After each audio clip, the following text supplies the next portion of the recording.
ಈ ಸಾರಿ ಮತ್ತೆ ಇಲ್ಲಿ ಭಾಗವಹಿಸುವಂತ ಅವಕಾಶವನ್ನು ಮಾಡಿಕೊಟ್ಟಿದ್ದಕ್ಕೆ ಸಂಘದ ಸದಸ್ಯರಿಗೆ ವಂದನೆಗಳನ್ನ ಹೇಳ್ತೇನೆ.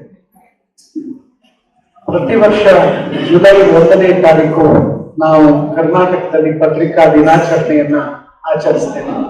ಆದ್ರೆ ಹರ್ಮನ್ ಮೋಗ್ಲಿಂಗ್ ಅವ್ರನ್ನ ನೆನಪು ಮಾಡಿಕೊಳ್ಳದೆ ಅವರಿಗೆ ಗೌರವವನ್ನು ಸಲ್ಲಿಸದೆ ನಾನು ಪತ್ರಕರ್ತರ ದಿನಾಚರಣೆಯನ್ನ ಆಚರಿಸಿದ್ರೆ ನಾವು ಕೃತಜ್ಞರಾಗ್ತೇವೆ ಅಂತ ನನಗನಿಸ್ತದೆ. ಗೋಪಿನಾಥ್ ಅವರಿಗೆ ಒಂದು ಸಲಹೆ, ಮುಂದಿನ ವರ್ಷದಿಂದ ಬಹುಶಃ ನಾವು ಹರ್ಮನ್ ಮೋಗ್ಲಿಂಗ್ ಅವರ ಚಿತ್ರವನ್ನ ಇಲ್ಲಿ ಇಟ್ಟು ಅದಕ್ಕೆ ಪುಷ್ಪಾರ್ಚನೆ ಮಾಡುವಂತದ್ದು ಒಳ್ಳೆಯ ಸಂಪ್ರದಾಯ ಆಗ್ತದೆ. ಅದನ್ನ ನಾವು ಪಾಲಿಸೋಣ ಅಂತ ನನಗೆ ಅನಿಸ್ತದೆ. ಯಾಕಂದ್ರೆ ಬೇರೆ ಎಲ್ಲಾ ಸಂದರ್ಭಗಳಲ್ಲಿ ಫೋಟೋಗಳನ್ನ ಇಟ್ಟು ನಾವು ಪುಷ್ಪಾರ್ಚನೆಯನ್ನ ಮಾಡ್ತೇವೆ. ಹರ್ಮನ್ ಮೋಗ್ಲಿಂಗಿಗೆ ಯಾಕೆ ಗೌರವವನ್ನು ನಾವು ಸಲ್ಲಿಸಬಾರ್ದು? ಇತ್ತೀಚೆಗೆ ಮೈಸೂರು ವಿಶ್ವವಿದ್ಯಾಲಯದಲ್ಲಿ ನಡೆದಂತ ಒಂದು PhD ನನ್ನ ವಿದ್ಯಾರ್ಥಿನಿಯೇ ಮಾಡಿದ್ದು ರಿವಿಸಿಟಿಂಗ್ ಹರ್ಮನ್ ಮೋಗ್ಲಿಂಗ್ ಅಂತ. ಅಂದ್ರೆ ಹರ್ಮನ್ ಮೋಗ್ಲಿಂಗ್ ಅವ್ರನ್ನ ಮರು ಭೇಟಿ, ಅವರು ಮಾಡಿದಂತ ಕೆಲಸವನ್ನ ಮರು ವಿಮರ್ಶೆಗೆ ಒಳಪಡಿಸುವಂತಹ ಪ್ರಯತ್ನವನ್ನು ನಾವು ಮಾಡಿದ್ದೇವೆ. ಆತ ಇಲ್ಲಿ ಧರ್ಮ ಪ್ರಸಾರಕ್ಕಾಗಿ ಬಂದವರು. ಆದ್ರೆ ಒಬ್ಬ ಪತ್ರಕರ್ತ ಹೇಗಿರಬೇಕು ಅನ್ನೋದು ಇವತ್ತಿಗೂ ಮಾದರಿಯಾಗಿ ಆಗಿನ ಕಾಲದಲ್ಲಿ ತನ್ನ ನಡತೆಯನ್ನ ತೋರಿಸ್ಕೊಟ್ಟವರು. ನಾನು ನೋಡ್ತಾ ಇದ್ದೆ, ಅವರ ಪತ್ರಿಕೆಯಲ್ಲಿ ಯಾರ್ದಾದ್ರೂ ಲೇಖನ ಹಾಕ್ಬೇಕಾದ್ರೆ, ಆಗಿನ ಕಾಲದಲ್ಲಿ ಸುದ್ದಿ ಹಾಕ್ಬೇಕಾದ್ರೆ ಅವರು ಹಾಕಿದಂತ ಷರತ್ತೇನು ಅಂತಂದ್ರೆ, ನಿಮ್ಮ ಹೆಸರನ್ನ ಸ್ಫುಟವಾಗಿ ಬರೆದಿರ್ಬೇಕು, ನಿಮ್ಮ ವಿಳಾಸವನ್ನ ತಿಳಿಸಿರ್ಬೇಕು, ನಿಮ್ಮನ್ನ ಸಂಪಾದಕರು ಹೇಗೆ ಸಂಪರ್ಕ ಮಾಡಬೇಕು ಅನ್ನೋದನ್ನ ಸೂಚಿಸಿರ್ಬೇಕು. ಅಂದ್ರೆ ಅನಾಮಿಕ ಪತ್ರಗಳಿಗೆ ನಾವು ಬೆಲೆ ಕೊಡೋದಿಲ್ಲ. ಇವತ್ತಿನ ಪತ್ರಿಕೋದ್ಯಮ ಏನನ್ನ ಪಾಲಿಸ್ತದೋ ಅದನ್ನ 1843 ಹರ್ಮನ್ ಮೋಗ್ಲಿಂಗ್ ಅವರು ಪಾಲಿಸಿದ್ರು. ಅವರು ಹೇಳ್ತಾರೆ, ಎಮ್ಮೆ ಮಳೆಯ ಹಾಗೆ ಬೆಳೀತದೆ ಅಂತ. ಈ ಸುಳ್ಳು ಸುದ್ದಿಗಳು ಹೋಗ್ತಾರೆ, ಆ ತರದ ಸುಳ್ಳು ಸುದ್ದಿಗಳನ್ನ ನಾವು ಪ್ರಕಟಿಸೋದಿಲ್ಲ ಅನ್ನುವುದನ್ನ ಬಹಳ ಸ್ಪಷ್ಟವಾಗಿ ಕರ್ನಾಟಕದ ಕನ್ನಡದ ಮೊತ್ತ ಮೊದಲ ಪತ್ರಕರ್ತರೇ ಹಾಕಿಕೊಟ್ಟಿರುವಂತ ಪಾಠ ಇವತ್ತಿಗೂ ನಮಗೆ ಅದು ನಾವು ಪಾಲಿಸಬೇಕಾದಂತ ಪಾಠ ಅಂತ ಅನ್ಕೊಳ್ತೀನಿ. ಅದಕ್ಕಾಗಿ ನಾವು ಅವ್ರನ್ನ ಗೌರವಿಸುವಂತ ಕೆಲಸವನ್ನ ಮಾಡಬೇಕು. ಎರಡನೇದಾಗಿ, ನಾನು ಇವತ್ತಿನ ಸಂದರ್ಭದಲ್ಲಿ ಮುದ್ರಣ ಮಾಧ್ಯಮಕ್ಕೆ ಇರುವಂತಹ ಸವಾಲುಗಳ ಬಗ್ಗೆ, ಮುಖ್ಯವಾಗಿ ಪತ್ರಿಕೆ ಹಾಗೂ ಒಟ್ಟಾರೆ ಮುದ್ರಣ ಮಾಧ್ಯಮಕ್ಕೆ ಇವತ್ತು ಇರುವಂತಹ ಸವಾಲುಗಳ ಕುರಿತು ಒಂದೆರಡು ಮಾತುಗಳನ್ನ ಇಲ್ಲಿ ಆಡ್ಲಿಕ್ಕೆ ಬಯಸ್ತೇನೆ. ನನ್ನ ಗಮನಕ್ಕೆ ಬಂದಿದೆ, ಇದು ಬರೇ ಪತ್ರಿಕಾ ದಿನ ಅಲ್ಲ, ಇದು ವೈದ್ಯರ ದಿನ ಕೂಡ. ಇವತ್ತು ಜುಲೈ 1ನೇ ತಾರೀಕು ವೈದ್ಯರ ದಿನ ಕೂಡ, ಹಾಗೆ ಇದು ಲೆಕ್ಕಾಧಿಕಾರಿಗಳ ದಿನ ಕೂಡ ಅಂತ ಹೇಳ್ತಾರೆ. ವೈದ್ಯರ ದಿನ ನನಗೆ ಏನನ್ನಿಸ್ತು ಅಂತಂದ್ರೆ, ವೈದ್ಯರು ನಮ್ಮ ದೇಹಕ್ಕೆ ಒಳಿತಾಗುವ ಹಾಗೆ ಕೆಲಸ ಮಾಡ್ತಾರೆ. ಪತ್ರಕರ್ತರು ಕೂಡ ಒಂದು ರೀತಿಯಲ್ಲಿ ವೈದ್ಯರೇ, ಸಮಾಜದ ವೈದ್ಯರು. ಇವರು ಸಮಾಜಕ್ಕೆ ವೈದ್ಯರಾಗಬೇಕಾದವರು ಪತ್ರಕರ್ತರು. ಮೂಲತಃ ಹೇಗೆ ವೈದ್ಯರು ರೋಗಿಯ ನಾಡಿಯನ್ನ ಮೊದಲು ನೋಡ್ತಾರೋ, ಹಾಗೆ ಸಮಾಜದ ನಾಡಿ ಮಿಡಿತವನ್ನ ಅರ್ಥ ಮಾಡ್ಕೋಬೇಕಾದವರು ಪತ್ರಕರ್ತರು. ಇವರು ಕೂಡ ಸಮಾಜದ ವೈದ್ಯರು. ಹಾಗಾಗಿ ಈ ವೈದ್ಯರ ದಿನದಲ್ಲಿ ಸಮಾಜದ ವೈದ್ಯರಾದಂಥ ಪತ್ರಕರ್ತರು ವೈದ್ಯರಾಗಿ ಮುಂದುವರಿಲಿ ಅನ್ನುವಂತ ಮಾತನ್ನ ಇಲ್ಲಿ ಹೇಳಲಿಕ್ಕೆ, ಸಮಾಜದ ವೈದ್ಯರಾಗಿ ಪತ್ರಕರ್ತರು ಬಹುಕಾಲ ನೆಲೆಸಲಿ, ಆ ಜವಾಬ್ದಾರಿಯನ್ನ ಹೊರಲಿ ಅನ್ನುವಂತ ಮಾತನ್ನ ಹೇಳಲಿಕ್ಕೆ ಬಯಸ್ತೇನೆ. ಇಡೀ ಮಾಧ್ಯಮ ಲೋಕವೇ ಇವತ್ತು ಬದಲಾವಣೆಯ ಹಂತದಲ್ಲಿದೆ, ಬದಲಾವಣೆಯ ಮೊದಲಿನಲ್ಲಿದೆ. ಆವಾಗ ಬರೀ ಮುದ್ರಣ ಮಾಧ್ಯಮ ಅಂತ ನಾವು ಹೇಳಲಿಕ್ಕೆ ಆಗೋದಿಲ್ಲ. ಇಡೀ ಮಾಧ್ಯಮ ಲೋಕವೇ ಕಳೆದ 3-4 ವರ್ಷದಲ್ಲಂತೂ ಹೇಗೆ ಬದಲಾವಣೆ ಹೊಂದಿದೆ. ಇವತ್ತಿನ ಸಾಮಾಜಿಕ ಮಾಧ್ಯಮ ಎನ್ನುವಂತ ಹೊಸ ಮಾಧ್ಯಮ ಧುತ್ತನೆ ನಮ್ಮೆದುರಿಗೆ ಕುಳಿತುಕೊಂಡಾಗ, ಇಲ್ಲಿಯವರೆಗೆ ನಾವು ಸಮಾಜದಲ್ಲಿ ಪತ್ರಕರ್ತರು ಹಾಗೂ ಓದುಗರು ಅಂತ ವ್ಯತ್ಯಾಸವನ್ನ ಮಾಡಬಹುದು. ಆದ್ರೆ ಇವತ್ತು ಯಾರು ಪತ್ರಕರ್ತರು ಅನ್ನುವಂಥ ಪ್ರಶ್ನೆ ನಮ್ಮ ಎದುರಿಗೆ ಉಂಟಾಗಿದೆ. ಯಾತಕ್ಕಂತಂದ್ರೆ ಎಲ್ಲರೂ ಪತ್ರಕರ್ತರೆ. ನೀವು ಪತ್ರಿಕೆಯಲ್ಲಿ ಪ್ರಕಟ ಮಾಡದೆ ಹೋದ್ರೆ ಏನಾಯ್ತು? ನಿಮ್ಮ ಹಂಗ ನಮ್ಗೆ ಬೇಡ, ನಂದೇ ಆದಂತಹ ಒಂದು ಯೂಟ್ಯೂಬ್ ಚಾನಲ್ ನಾನು ಮಾಡ್ತೇನೆ, ನನ್ನದೇ ಆದಂತಹ ಸಾಮಾಜಿಕ ಮಾಧ್ಯಮದಲ್ಲಿ ಬರೆದುಕೊಳ್ತೇನೆ ಮತ್ತು ಹೆಚ್ಚು ಜನರನ್ನ ತಲುಪ್ತೇನೆ ಅನ್ನುವಂಥ ಸಾಧ್ಯತೆ ಹಾಗೂ ಆ ಒಂದು ಧೈರ್ಯ ಇವತ್ತಿನ ಸಾಮಾಜಿಕರಿಗೆ ಇರುವಾಗ ಯಾರು ಪತ್ರಕರ್ತರು ಅವ್ರನ್ನ ವಿಭಾಗಿಸೋದು ಹೇಗೆ ಅನ್ನುವಂಥ ಪ್ರಶ್ನೆ ನಮ್ಮ ಎದುರಿಗೆ ಎದ್ದಿದೆ. ನಾನು ಹಿಂದಿನ ಸಾರಿ ಬಂದಾಗ ಇದನ್ನ ಹೇಳಿದೆ ಅಂತ ಅನ್ಕೊಳ್ತೀನಿ. ಏನು ಅಂತಂದ್ರೆ, ಬೆಂಗಳೂರಿನ ಒಂದು ಕಾರ್ಯಕ್ರಮಕ್ಕೆ ಹೋಗಿದ್ದೆ. ಏಕಾಏಕಿ 4-5 ಜನ ಇದನ್ನ ಕ್ಯಾಮರಾವನ್ನ ಹಿಡಿದು ನನ್ನ ಎದುರಿಗೆ ಜೊತೆನೆ ಪ್ರತ್ಯಕ್ಷ ಆದರು. ಸರ್ ಬೈಕ್ ಕೊಡಿ ಅಂತ. ನಾನು ಏನ್ ಹೇಳ್ಬೇಕು, ನಾನು ವೇದಿಕೆ ಮೇಲೆ ಹೇಳಿದ್ದೇನಲ್ಲ ಅಂತ ಅಂದೆ. ಇಲ್ಲ ಸರ್, ಇದೊಂದು ಸಂಪ್ರದಾಯ, ನೀವು ಬೈಕ್ ಕೊಡ್ಲೇಬೇಕು ಅಂತ ನನ್ನನ್ನು ಮುತ್ತಿಗೆ ಹಾಕ್ಬಿಟ್ಟು ಅಲ್ಲಿ ಹೇಳಿದ್ದನ್ನೇ ನಾನು ಹೇಳಿದೆ. ರಾಜ್ಯ ಮಟ್ಟದ ಒಂದು ಕಾರ್ಯಕ್ರಮ ಅದು. ಆಮೇಲೆ ಹೇಳಿ 1 ನಿಮಿಷ ನಾನು ಮಾತನಾಡಿ ಕಾರು ಹತ್ಲಿಕ್ಕೆ ಬರ್ತಾ ಇದ್ದೇನೆ. ಅವರು ಒಬ್ರು ಪತ್ರಕರ್ತರು ಅಂತ ಹೇಳ್ಕೊಂಡವರು ನನ್ನನ್ನು ತಂದು ಅಡ್ಡಿಟ್ಟಿದ್ರು. ಸರ್, ನಾವು 4 ಜನ ಇದ್ದೇವೆ, 4,000 ರೂಪಾಯಿ ಆದ್ರೂ ಕೊಡ್ಬೇಕು ಅಂತ. ನಾನು ಕಂಗಾಲ ಆಗ್ಬಿಟ್ಟೆ. 30 ವರ್ಷ ಪತ್ರಿಕೋದ್ಯಮವನ್ನು ಪಾಠ ಮಾಡಿದ್ದೇನೆ. ಇಲ್ಲಿ ಭಾಗದಲ್ಲಿ ಯಾವುದು ಒಳ್ಳೇದು ಯಾವ್ದು ಕೆಟ್ಟದ್ದು ಅಂತ ನಾನು ಹೇಳ್ತಾ ಬಂದೇನೆ. ನನಗೆ ಬಂದು ಕಟ್ಟು ಬಿಡ್ತೀರಲ್ಲ ನೀವು, 4,000 ರೂಪಾಯಿ ಕೊಡ್ಬೇಕು ಅಂತ.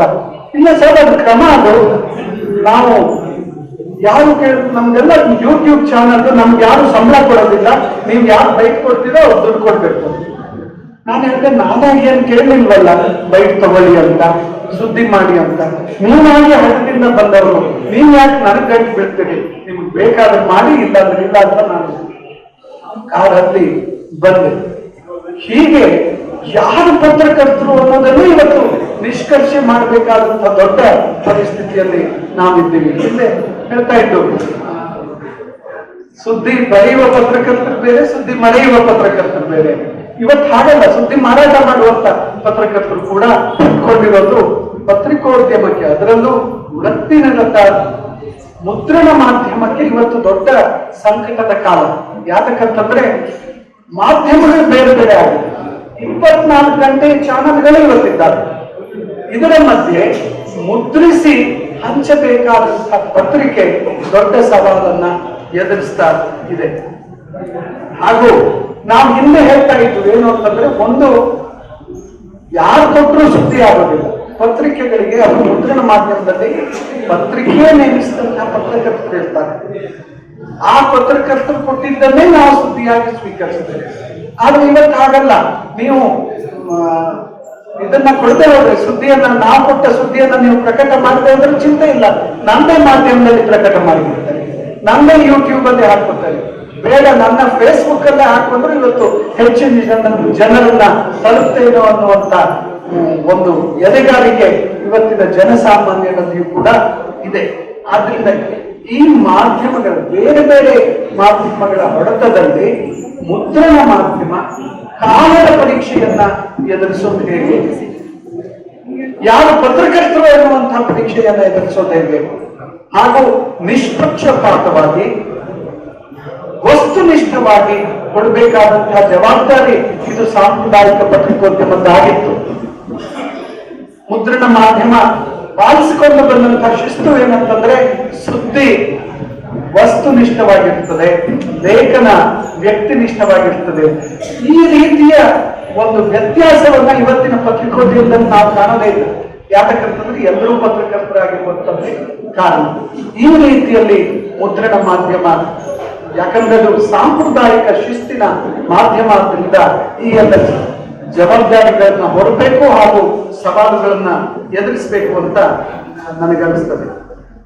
ಈ ಇತರ ಎಲ್ಲ ಮುದ್ರಣ ಮಾಧ್ಯಮಗಳ ಜೊತೆ, ಇತರ ಎಲ್ಲ ಮಾಧ್ಯಮಗಳ ಜೊತೆ ಇವತ್ತಿನ ಮುದ್ರಣ ಮಾಧ್ಯಮ ಸೆಣಸಬೇಕಾಗಿದೆ. ಅದು ನಮ್ಗೆ ಎಲ್ರಿಗೂ ಗೊತ್ತಿದೆ. ಟಿವಿಗಿರುವಂತ ಸಾಧ್ಯತೆ ಏನು ಅಂತಂದ್ರೆ ನೇರವಾಗಿ ಕವರೇಜ್ ಕೊಡುವಂಥದ್ದು. ಈ ಕ್ಷಣದಲ್ಲಿ ಏನ್ ನಡೀತಾ ಇದೆಯೋ ಅದನ್ನೇ ಜನರಿಗೆ, ಎಂತೆಂತ ರಿಮೋಟ್ ವಿಲೇಜಸ್, ಮೂಲೆಯ ಹಳ್ಳಿಯಲ್ಲಿರುವವರಿಗೂ ಈ ಕ್ಷಣದಲ್ಲಿ ನಡೀತಾ ಇರುವಂತದ್ದನ್ನ ತೋರಿಸಿ ಬಿಡುವ ಸಾಧ್ಯತೆ. ಯಾಕಂತಂದ್ರೆ ಅಲ್ಲಿ ಗೇಟ್ ಕೀಪರ್ಸ್ ಇಲ್ಲ. ಟೆಲಿವಿಷನ್ ಮೀಡಿಯಾದಲ್ಲಿ ಗೇಟ್ ಕೀಪರ್ಸ್ ಇಲ್ಲ, ಸೋಷಿಯಲ್ ಮೀಡಿಯಾದಲ್ಲಿ ಗೇಟ್ ಕೀಪರ್ಸ್ ಇಲ್ಲ. ಆದ್ರೆ ನಮ್ಮ ಸಾಂಪ್ರದಾಯಿಕ ಮಾಧ್ಯಮವಾದಂತ ಮುದ್ರಣ ಮಾಧ್ಯಮದಲ್ಲಿ ಇವತ್ತಿಗೂ ಗೇಟ್ ಕೀಪರ್ಸ್ ಇದ್ದಾರೆ, ಸಬ್ ಎಡಿಟರ್ಸ್ ಇದ್ದಾರೆ. ಯಾವುದು ಸರಿ ಯಾವುದು ತಪ್ಪು ಅದನ್ನು ನಾವು ನಿಷ್ಕರ್ಷೆ ಮಾಡಿ ಸರಿಯಾದ ಸುದ್ದಿಯನ್ನ ಹಾಕ್ತಾರೆ. ಈ ಒಂದು ಸಂಪ್ರದಾಯ ಟೆಲಿವಿಷನ್ ನಲ್ಲೂ ಇವತ್ತು ಇಲ್ಲ. ಯಾಕಂತಂದ್ರೆ ನಡೀತಾ ಇರುವಾಗಲೇ ಕೊಡ್ಬೇಕಾದಂತಹ ಜವಾಬ್ದಾರಿ ಹಾಗೂ ಆ ಕಾಲಕ್ಕೆ ವೇಗವಾಗಿ ಸ್ಪಂದಿಸುವಂತ ಟೆಲಿವಿಷನ್ ಹೇಗೆ ನಡೀತಾ ಇದೆ, ಸುದ್ದಿ ಹೇಗೆ ಬರ್ತಾ ಇದೆ ಅನ್ನೋದನ್ನ ಗೆಳೆಯರು ಆಗ್ಲೇ ಹೇಳಿದ್ರು. ನಾನು ಅದನ್ನ ಹೇಳಲಿಕ್ಕೆ ಹೋಗೋದಿಲ್ಲ. ಈ ಮುದ್ರಣ ಮಾಧ್ಯಮ ಈ ರೀತಿಯಲ್ಲಿ ಕಾಲಕ್ಕೆ ಎದುರಾಗಿ ಓಡ್ತಾ ಇರುವಂತ ಇತರ ಮಾಧ್ಯಮಗಳ ಜೊತೆ ಮುದ್ರಣ ಮಾಧ್ಯಮ ಸೆಣಸೋದು ನಿಜಕ್ಕೂ ಸವಾಲು ಅಂತ ನನಗೆ ಅನಿಸ್ತದೆ. ಆಮೇಲೆ ಕನ್ನಡ ಮುದ್ರಣ ಮಾಧ್ಯಮದ ಬಗ್ಗೆ ನಾವು ಮಾತಾಡ್ತಾ ಇದ್ದು, ಇವತ್ತು ಮೊದಲಿನಕ್ಕಿಂತ ಪತ್ರಿಕೋದ್ಯಮ ಶಿಕ್ಷಣ ಇದೆ. ರಾಜ್ಯಾದ್ಯಂತ ನೂರಾರು ಕಾಲೇಜುಗಳು ಬೋಧಿಸ್ತಾ ಇದ್ದಾರೆ. ಆದ್ರೆ ಎಷ್ಟು ಪತ್ರಕರ್ತರು ತಯಾರಾಗ್ತಾರೆ ಅನ್ನುವಂಥದ್ದು ನನಗೆ 30 ವರ್ಷ ಪತ್ರಿಕೋದ್ಯಮ ಪಾಠ ಮಾಡಿದ ಮೇಲೆ ನನಗೆ ಎದುರಾಗಿರುವಂತಹ ದೊಡ್ಡ ಪ್ರಶ್ನೆ. ಯಾಕಂತಂದ್ರೆ ಹಿಂದೆಲ್ಲ ನಾವು ಓದುವಂತ ಸಂದರ್ಭದಲ್ಲಿ ಎಲ್ಲೋ 10-20 ಜನ ಒಂದೊಂದು ತರಗತಿಯಲ್ಲಿ ಇರ್ತಾ ಇದ್ರು. ಆದ್ರೆ ಅಷ್ಟು ಜನ ಪತ್ರಕರ್ತರಾಗುವ ಹಠದಿಂದ ಪತ್ರಿಕೋದ್ಯಮ ತರಗತಿಗೆ ಬಂದದಾಗಿದೆ. ಇವತ್ತೇನಾಗಿದೆ, 40-50 ಜನ ಇರ್ತಾರೆ. ಇದರಲ್ಲಿ ಪತ್ರಕರ್ತರಾಗುವವರು ಎಷ್ಟು ಅಂತ ಕೇಳಿದ್ರೆ 2-3 ಜನ ಕೈ ಎತ್ತಾರೆ. ಉಳಿದವರೆಲ್ಲ ನಾಳೆ ಪೊಲೀಸ್ ಕಾನ್ಸ್ಟೇಬಲ್ಗೆ ಎಕ್ಸಾಮ್ ನಡೀಲಿ ಇವರೆಲ್ಲ ಅಲ್ಲವ್ರು ನಿಂತ್ಕೊಳ್ತಾರೆ. ಅಂದ್ರೆ ಬದುಕು ಕೂಡ ಇವತ್ತಷ್ಟು ಕಷ್ಟ ಆಗಿದೆ. ಅವರು ಹೊಸ ಹೊಸ ಮಾರ್ಗಗಳನ್ನ ಬದುಕಲಿಕ್ಕಾಗಿ ಕಂಡುಕೋಬೇಕಾಗಿರುವಂತಹದ್ದು ಸಮಸ್ಯೆ. ಯಾಕಂತಂದ್ರೆ ನಮ್ಮ ಪತ್ರಿಕೋದ್ಯಮ ಇವತ್ತು ಇಡೀ ರಾಜ್ಯದಿಂದ ಬರುವಂತಹ ಪತ್ರಿಕೋದ್ಯಮ ವಿದ್ಯಾರ್ಥಿಗಳಿಗೆ ಕೆಲಸ ಕೊಡುವಂತಹ ಸ್ಥಿತಿಯಲ್ಲಿ ನಮ್ಮ ಮಾಧ್ಯಮ ಇಲ್ಲ. ಎರಡನೇದಾಗಿ ಕೆಲಸ ಕೊಡ್ತೇವೆ, ಅದಕ್ಕೆ ನೀವು ಅರ್ಹತೆಯನ್ನ ಹೊಂದಿದ್ದೀರಾ ಅಂತ ಪ್ರಶ್ನೆ ಕೇಳಿದ್ರೆ ಅದಕ್ಕೆ ಸಕಾರಾತ್ಮಕ ಉತ್ತರವನ್ನ ಕೊಡುವಂತಹ ಸ್ಥಿತಿಯಲ್ಲಿ ನಮ್ಮ ಶಿಕ್ಷಣ ಸಂಸ್ಥೆಗಳು ಇಲ್ಲ. ಖಂಡಿತವಾಗಿ ನನಗೆ ಗೊತ್ತಿದೆ, ಇವತ್ತು ಒಳ್ಳೆಯ ಯಾಕೆ ಉತ್ತರ ಕನ್ನಡ ದಕ್ಷಿಣ ಕನ್ನಡದ ವಿದ್ಯಾರ್ಥಿಗಳಿಗೆ ಹೆಚ್ಚಿನ ಪ್ರಾಶಸ್ತ್ಯ ನಮ್ಮ ಮಾಧ್ಯಮಗಳಲ್ಲಿ ಸಿಗ್ತಿತ್ತು ಅಂತಂದ್ರೆ, ಒಂದು ಅವರು ಪತ್ರಿಕೋದ್ಯಮಕ್ಕೆ ಬೇಕಾದ ಅರ್ಹತೆಯನ್ನ ಅವರು ಹೊಂದಿರ್ತಾ ಇದ್ದಾರೆ. ಮುಖ್ಯವಾಗಿ ಭಾಷೆ. ನಮ್ಮಲ್ಲಿ ಎಂಥ ಪರಿಸ್ಥಿತಿ ಬಂದಿದೆ ಅಂತಂದ್ರೆ, ಹಿಂದೆ ಪದ್ಮರಾಜ ದಂಡಾತೆಯವರು ಅವರ ಅಂಕಣದಲ್ಲಿ ಒಮ್ಮೆ ಹೇಳಿದ್ರು, ಕನ್ನಡ ಪತ್ರಿಕೋದ್ಯಮವನ್ನ ಈ ಭಾಷೆಯ ದೃಷ್ಟಿಯಿಂದ ದೇವರೇ ಕಾಪಾಡಬೇಕು ಅಂತ. ಆಗ ನಾವು ಸ್ನೇಹಿತರು ಅವ್ರು ಸಿಕ್ಕಾಗ ಹೇಳಿದ್ದೆ, ಇಂದ ದೇವರು ಕಾಪಾಡ್ಲಿಕ್ಕೆ ಸಾಧ್ಯ ಇಲ್ಲ. ಯಾಕಂತಂದ್ರೆ ನಮ್ಮ ಪತ್ರಿಕೋದ್ಯಮ ತರಗತಿಗಳಲ್ಲಿ ಬರುವ ವಿದ್ಯಾರ್ಥಿಗಳಿಗೆ ಆ ಕಡೆ ಕನ್ನಡವೂ ಬರೋದಿಲ್ಲ, ಈ ಕಡೆ ಇಂಗ್ಲಿಷೂ ಬರೋದಿಲ್ಲ. ಭಾಷೆಯೇ ಇಲ್ಲದಂತ ತಲೆಮಾರನ್ನ ನಾವು ಸೃಷ್ಟಿ ಮಾಡ್ತಾ ಇದ್ದೇವೆ. ಅಂದಮೇಲೆ ಪತ್ರಿಕೋದ್ಯಮ ಉದ್ಧಾರ ಆಗೋದು ಹೇಗೆ? ನಾಳೆಯ ಪತ್ರಿಕೋದ್ಯಮಕ್ಕೆ ಒಳ್ಳೆಯ ಅವಕಾಶಗಳಿದ್ದಾವೆ ಅಂತ ನಾವು ಕನಸು ಕಟ್ಟೋದು ಹೇಗೆ? ಮೂಲತಃ ನಮಗೆ ಬರುವಂತಹ ವಿದ್ಯಾರ್ಥಿಗಳ ಭಾಷೆಯನ್ನ ನಾವು ಕಟ್ಟಬೇಕಾದಂತಹ ದೊಡ್ಡ ಜವಾಬ್ದಾರಿ ಇದೆ. ಅದಕ್ಕೆ ಮುದ್ರಣ ಮಾಧ್ಯಮಕ್ಕೂ ಆ ಸವಾಲಿದೆ ಅಂತ ನನಗನ್ಸ್ತದೆ. ಆದ್ರೆ ನಾವು ಹಿಂದಿನಿಂದ ಪಾಲಿಸಿಕೊಂಡು ಬಂದಂತಹ ಪತ್ರಿಕೋದ್ಯಮದ ಮೌಲ್ಯಗಳನ್ನ ಕಾಪಾಡಿಕೊಂಡು ಹೋಗುವಂತಹದ್ದು ಎಲ್ಲ ಮಾಧ್ಯಮಗಳ ಹೊಣೆ. ಎಲ್ಲ ಮಾಧ್ಯಮಗಳಲ್ಲಿ ಇವತ್ತಿರುವಂತಹ ಚಾಲೆಂಜಸ್, ಅದು ಒಂದು ಸವಾಲು. ಮುದ್ರಣ ಮಾಧ್ಯಮವನ್ನ ಹೆಚ್ಚಾಗಿ ಇದು ಕಾಡ್ತದೆ. ಯಾಕಂತಂದ್ರೆ ಮುದ್ರಣ ಮಾಧ್ಯಮ ಎಲ್ಲಕ್ಕಿಂತ ಮೊದಲನೇದಾಗಿ ಬಂದಂತ ಒಂದು ಸಾಂಪ್ರದಾಯಿಕ ಮಾಧ್ಯಮ. ಈಗ ಬೇರೆ ಮಾಧ್ಯಮಗಳು ದಾರಿ ಬಿಟ್ಟರು ನಾವು ದಾರಿ ಬಿಡ್ಲಿಕ್ಕೆ ತಯಾರಿಲ್ಲ. ಆ ಮಟ್ಟಿಗೆ ನಾವು ಖುಷಿ ಪಡಬೇಕು, ಮುದ್ರಣ ಮಾಧ್ಯಮದ ಬಗ್ಗೆ ಹೆಮ್ಮೆ ಪಡಬೇಕು. ಅದ್ರ ಜೊತೆ ಅಸ್ತಿತ್ವದ ಪ್ರಶ್ನೆಯನ್ನು ಕೂಡ ಎದುರಿಸಬೇಕಾದಂತಹದ್ದು ಇವತ್ತಿನ ಸಂದರ್ಭದಲ್ಲಿ ಎಲ್ಲರಿಗೂ ಅರ್ಥ ಆಗಿರುವಂತಹ. ನಾವು ಹೆಚ್ಚಿಗೆ ಸಮಯವನ್ನ ತಗೊಳ್ಳೋದಿಲ್ಲ. ಒಂದು ವಿಷಯವನ್ನ ಈಗ ನನಗೆ ಆಫ್ ಥಾಟ್ ಆಗಿ ಬಂದಿರುವಂತದ್ದು ಏನು ಅಂತಂದ್ರೆ, ಒಂದು ವಿಶ್ವವಿದ್ಯಾಲಯದ ಕುಲಪತಿಯಾಗಿ ಕೋಲಾರ ಜಿಲ್ಲಾ ಪತ್ರಕರ್ತರ ಸಂಘದ ಜೊತೆ ಮಾತನಾಡುವ ಅಂತ ಅನಿಸ್ತಾ ಇದೆ. ಅವರ ಅಧ್ಯಕ್ಷರ ಜೊತೆ ಹಾಗೂ ಪದಾಧಿಕಾರಿಗಳ ಜೊತೆ. ಇಲ್ಲಿ ಪತ್ರಕರ್ತರಾಗಿ ಕೆಲಸ ಮಾಡುವಂತ ಹೆಚ್ಚಿನವರಿಗೆ ಪತ್ರಿಕೋದ್ಯಮದಲ್ಲಿ ಡಿಗ್ರಿ ಇರ್ಲಿಕ್ಕಿಲ್ಲ, ಪತ್ರಿಕೋದ್ಯಮದಲ್ಲಿ ಪಾಠ ಮಾಡಿಸಿಕೊಂಡಂತ ಅನುಭವ ಇರಲಿಕ್ಕಿಲ್ಲ. ಅದಕ್ಕಾದ್ರೆ ನಾನು ಸಜೆಸ್ಟ್ ಮಾಡುವಂಥದ್ದೇನು ಅಂತಂದ್ರೆ, ಬಹುಶಃ ಶನಿವಾರ ಭಾನುವಾರ ಈವ್ನಿಂಗ್ ಅವರ್ಸ್ ಅಲ್ಲಿ, ಸಂಜೆ ಹೊತ್ತಿನಲ್ಲಿ ಅಥವಾ ನಿಮಗೆ ಅನುಕೂಲವಾದಂತಹ ಹೊತ್ತಿನಲ್ಲಿ ಪಾಠವನ್ನು ಮಾಡಲಿಕ್ಕೆ ಸಾಧ್ಯ ಆದರೆ ನಮ್ಮ ವಿಶ್ವವಿದ್ಯಾಲಯದ ವತಿಯಿಂದ ನಿಮ್ಮ ಸದಸ್ಯರಿಗೆ ಒಂದು ಡಿಪ್ಲೊಮಾ ತರಗತಿಯನ್ನು ನಾವು ಆರಂಭಿಸೋಣ ಅಂತ ನಾನು ಹೇಳಲಿಕ್ಕೆ ಬಯಸ್ತೇನೆ. ಇದು ಈ ಹಿಂದೆ ನಾವು ಮೈಸೂರು ವಿಶ್ವವಿದ್ಯಾಲಯದಲ್ಲೇ ಪತ್ರಕರ್ತರ ಸಂಘದ ಜೊತೆ ಹಾಗೆ ಒಂದು ಮಾಡುವ ಅಂತ ಮಾತಾಡಿದ್ದು, ಅದು ಇವತ್ತಿಗೂ ಅದು ಯಶಸ್ವಿ ಆದಾಗೆ ಇಲ್ಲ. ಆದ್ರೆ ಇಲ್ಲಾದ್ರೂ ಅದನ್ನ ಆರಂಭ ಮಾಡಿಸುವಂತ ಪ್ರಯತ್ನ ನಾನು ಮಾಡ್ತೇನೆ. ಇದರಲ್ಲಿ ಯಾರು ಪಾಲ್ಗೊಳ್ತಾರೋ ಅವರಿಗೆ ಸರ್ಟಿಫಿಕೇಟ್ ಅನ್ನ, ಡಿಪ್ಲೊಮಾವನ್ನ ಬೆಂಗಳೂರು ಉತ್ತರ ವಿಶ್ವವಿದ್ಯಾಲಯದಿಂದ ಕೊಡೋಣ. ತರಗತಿಗಳನ್ನು ಇದೇ ಹಾಲ್ನಲ್ಲಿ ಬಹುಶಃ ನಡೆಸಬಹುದು. ಇದ್ರ ಬಗ್ಗೆ ಪತ್ರಕರ್ತರ ಸಂಘದ ಜೊತೆ ಮುಂದಿನ ದಿನಗಳಲ್ಲಿ ಮಾತಾಡೋಣ. ಬೆಂಗಳೂರು ಉತ್ತರ ವಿಶ್ವವಿದ್ಯಾಲಯ ಕೋಲಾರ ಜಿಲ್ಲಾ ಪತ್ರಕರ್ತರ ಸಂಘದ ನೆರವಿನೊಂದಿಗೆ ಒಂದು ಪತ್ರಿಕೋದ್ಯಮ ಡಿಪ್ಲೊಮಾವನ್ನು ನಡೆಸಲಿಕ್ಕೆ ಆಸಕ್ತವಾಗಿದೆ ಅನ್ನೋದನ್ನ ಹೇಳಲಿಕ್ಕೆ ನಾನು ಬಯಸ್ತೇನೆ. ನಮಸ್ಕಾರ.